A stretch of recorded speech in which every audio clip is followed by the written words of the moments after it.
अस्सलाम वालेकुम अजीम भाई। वालेकुम सलाम विकास भाई। अजीम भाई क्या हाल चाल है आपका? अल्हम्दुलिल्लाह विकास भाई, आप सुनाएं sir.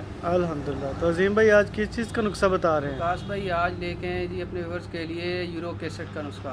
Uric acid. Uric acid मतलब कहने का कि कभी बाजू में दर्द हो गया, सुबह को और शाम को इस बाजू में आ गया, ठीक है ना, कभी पाँव में हो गया, कभी जिस्म में हो गया, मतलब कहने का कि यूरिक एसिड का दर्द कहीं भी हो सकता है, कभी उधर कभी इधर, ठीक है ना जी। उनके लिए ज़बरदस्त नुस्खा है। मतलब कैसे पता चलता है कि यूरिक एसिड हो गया है? यही कि मतलब कहने का कि दर्द होती है, एक होती है दर्द हड्डियों की दर्द, ठीक है ना, हड्डियों पैरों की दर्द, ये उससे मुख्तलिफ है ज़रा, ठीक है ना। यूरिक एसिड का दर्द होता है कभी इस बाजू में हो गया दाई में, ठीक है, रात को हो गया बाई में, ठीक है ना, उससे पता लगता है ये यूरिक एसिड है। ठीक हो गया मतलब। तो किस एज में ज़्यादा फैक्टर करता है ये? इफेक्टेड सर जी ये तकरीबन 20+ एज में।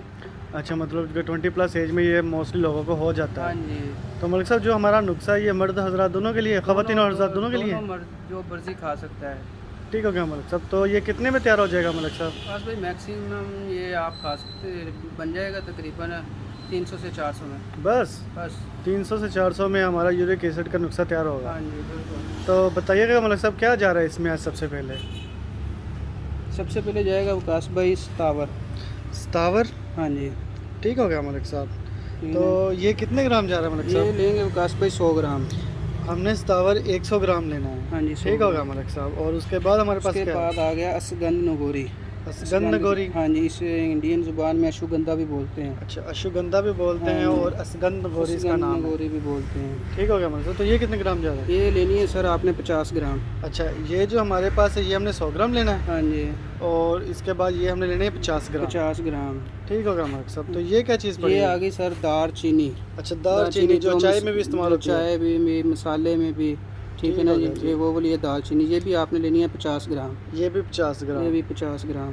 ठीक हो गया मलिक साहब। तो आज ये हमारा छोटा सा नुस्खा है। तो तरीका इस्तेमाल बता रहे हैं मलिक साहब इसका क्या है? विकास भाई इन तमाम अज्जा को आपने अच्छी तरह ब्रीक कर लेना है। ब्रीक करने के बाद तकरीबन 1 चम्मच, इसकी 6 से 7 ग्राम है खुराक, ठीक है ना। 1 चम्मच चाय वाला बड़ा चम्मच, ठीक है ना, वो आपने ताज़े पानी के साथ लेना है सुबह सुबह निहार मुँह। अच्छा, सबसे पहले हमने इन चीज़ों को कर लेनी है पिसाई। कुंडी डंडे में कर लें या रगड़ाई दूसरा मशीन से करवा लें? इसके अंदर मर्जी कर लें विकास भाई। मतलब कि इसको ग्राइंड कर लें? ग्राइंड कर लें। हाँ, इसको ग्राइंड कर लें और 1 चाय का चम्मच हमने ताज़े पानी के साथ लेना है बिना कुछ खाए। हाँ जी। और एक टाइम ही लेना है मलिक साहब, सुबह फर्स्ट टाइम? सुबह फर्स्ट टाइम बस। ठीक हो गया ठीक मलिक है ना। साहब। और इसके साथ आप यूज़ करें पानी, सेब का पानी, मतलब कहने का कि दूध नहीं मिलाना आपने, ठीक है ना। सेब इस्तेमाल करना है, सेब पानी के अंदर ग्राइंड कर लें, ठीक है ना, वैसे छानना नहीं है, वैसे ही आप पी लें। अच्छा, एक सेब लेना है, उसको पानी के अंदर ग्राइंड करना है और उसको यूज़ करना है। यूज़ करना है। ठीक हो गया मलिक साहब। ठीक हो गया मलिक साहब। तो ये हमारा यूरिक एसिड का नुस्खा है। हाँ जी। तो मलिक साहब इसका बताएं ये यूरिक एसिड होता क्यों है, वजह क्या बनती ये है? होता है मतलब कहने का ठंडा पानी पीने से, ठंडा दूध पीने से, ठीक है ना जी, मतलब कहने का कि ठंडी चीज़ें इस्तेमाल करने से होता है ये।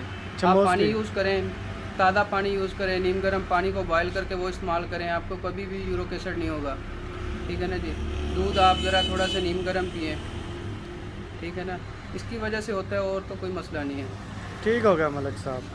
तो बाकी मज़ीद हमारी वीडियो को लाइक कीजिएगा और शेयर कीजिएगा और ऐसी मज़ीद वीडियो के लिए हमें अप्रिशिएट कीजिएगा और इसको लाइक और फॉलो ज़रूर कीजिएगा।